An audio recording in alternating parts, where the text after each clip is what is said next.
Hai, bertemu kembali. Untuk pelajaran kali ini, kita akan melihat actions yang boleh kita gunakan untuk mengautomasikan perisian Word. Jadi untuk menggunakan actions ini, kita hendaklah memilih resources use Word file. Sebagai contoh di sini, saya telah membuka UiPath UX dan saya memilih use Word file dan drag dan drop di sini. Kesemua actions yang boleh kita gunakan untuk diletak di dalam ruangan use Word file ini bagi tujuan automasi perisian Word, kita boleh lihat di sebelah kiri ini di bawah kategori Word Activities, yang mana terdapat banyak actions yang boleh kita gunakan. Jadi untuk mengautomasikan perisian Word, kita perlu pilih file Word yang mana yang kita nak automasikannya. Sebagai contoh di sini saya memilih file bernama Action Word.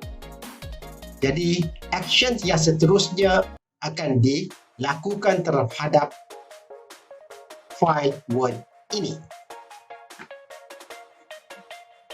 Untuk khusus kali ini, saya akan terangkan 5 jenis actions yang biasa kita gunakan untuk mengautomasikan perisian Word, iaitu add picture, append text, insert data table in document, replace text in document, dan juga save document as PDF. Jadi saya akan terangkan bagaimanakah kita boleh menggunakan actions ini untuk mengautomasikan perisian Word. Yang pertama adalah append text. Append text ini adalah untuk kita meletakkan atau menulis teks di dalam perisian Word. Jadi untuk contoh kali ini saya menggunakan file actionword.docx yang mana bahasa ini adalah kosong, tidak apa-apa maklumat lagi. Action yang pertama adalah kita ingin menggunakan append text. Jadi kita drag and drop append text di sini dan kita perlu nyatakan tulisan apa yang kita ingin masukkan. Iaitu untuk contoh ini, contoh append, ataupun saya type contoh. Jadi tulisan contoh ini akan dimasukkan di perisian Word dan akan diletakkan di file ini. Kita run dan perhatikan bagaimana perkataan ini akan diletakkan di perisian Word ataupun file Word ini, yang mana mengandalkan kita telah tick add new line before text, jadi ianya akan dimasukkan di line yang kedua, mengandalkan line pertama akan dikosongkan terlebih dahulu. Inilah actions yang pertama. Actions yang kedua adalah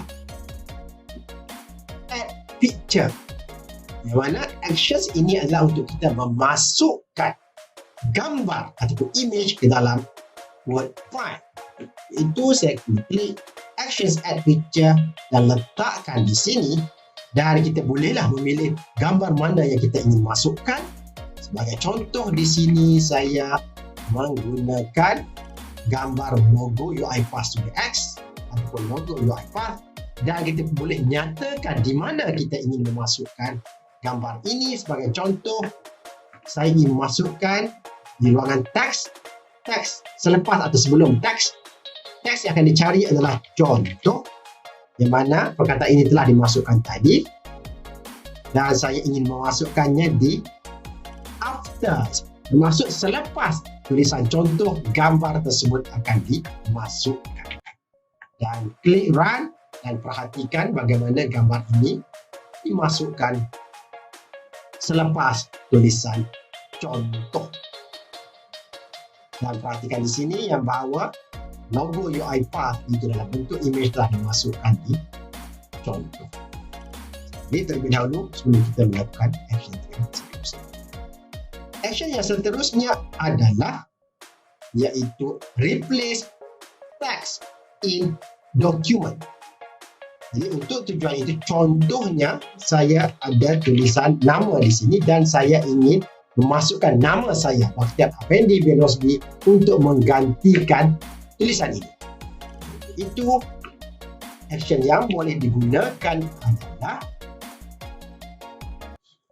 replace text in document,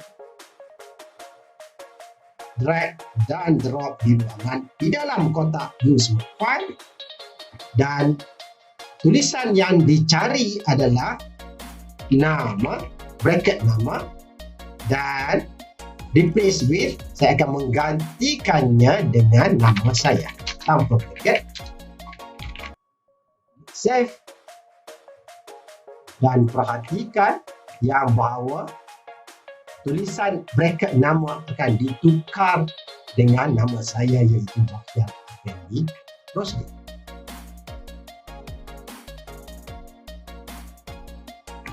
Itu adalah actions yang ketiga. Actions yang seterusnya adalah actions insert data table in document.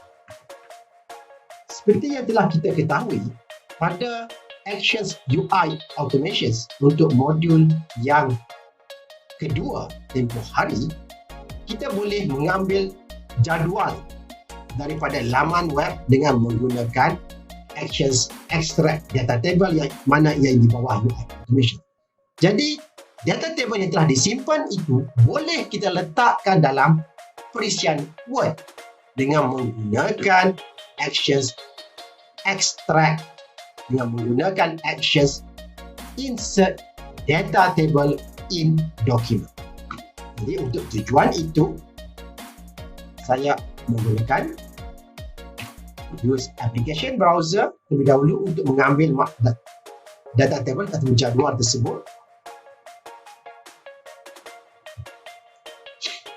Dan saya nyatakan ini adalah sama macam yang kita telah buat sebelum ini. Kita ingin extract jadual ini, jadi kita perlu nyatakan browser mana yang kita perlu extract jadual, dan kita menggunakan extract table data untuk masukkannya, dan nyatakan di add new column. Ini yang pertama. Ini adalah step yang kita telah pelajari pada modul sebelum ini. Jadi saya akan percepatkan proses ini, dan ianya akan disimpan ke variable bernama jadual, dan variable ini adalah dalam bentuk data table, dan ianya akan diletakkan di perisian Word di dalam file action Word. Jadi untuk itu kita bolehlah menggunakan action insert data table di bawah kategori Word, drag dan dropkan di sini, dan table yang akan dimasukkan adalah jadual, dan ianya akan dimasukkan di mana. Sebagai contoh di sini saya ingin masukkannya di bawah nama saya. Ya, jadi dilihat di sini nama saya di sini, saya ingin masukkan jadual di bawah ini. Jadi saya perlu letakkan position where adalah after. Jadi kita boleh lihat bagaimana jadual tersebut diekstrak dan akan diletakkan di bawah nama saya. Jadi di sini kita boleh lihat maklumat jadual tersebut telah diletakkan di dalam Word file, dalam file action Word.docx, ianya diletak di bawah nama saya. Jadi actions yang seterusnya yang kita akan pelajari adalah save document as PDF, yang mana kita ingin menyimpan atau menukar format Word file ini kepada format PDF. Tujuan itu, saya delete terlebih dahulu action yang sebelum ini. Jadi saya ingin tukarkan file Word kepada file PDF. Untuk itu saya perlu menggunakan action save document. Still di bawah, masih di bawah kategori Word. Save document as PDF, drag and drop di sini, dan kita perlu nyatakan di mana kita ingin menyimpan file tersebut. Contoh di sini saya menyimpan action Word. Kita bila kita klik replace existing, bermaksud kita akan skrin yang ada file nama yang sama dia akan override. Jadi untuk itu saya memilih override, dan dia akan menyimpan maklumat ataupun menukarkan format DOCX kepada format PDF. Dan perhatikan bagaimana fail ini akan ditukarkan kepada format PDF dengan nama yang sama. Jadi kita boleh lihat fail tersebut iaitu di modul 4 dan action word.pdf, dan ianya adalah sama dengan dokumen Word, cuma ianya ditukarkan kepada bentuk PDF. Jadi itu saja kesemua 5 actions yang kita boleh gunakan untuk mengautomasikan perisian Word.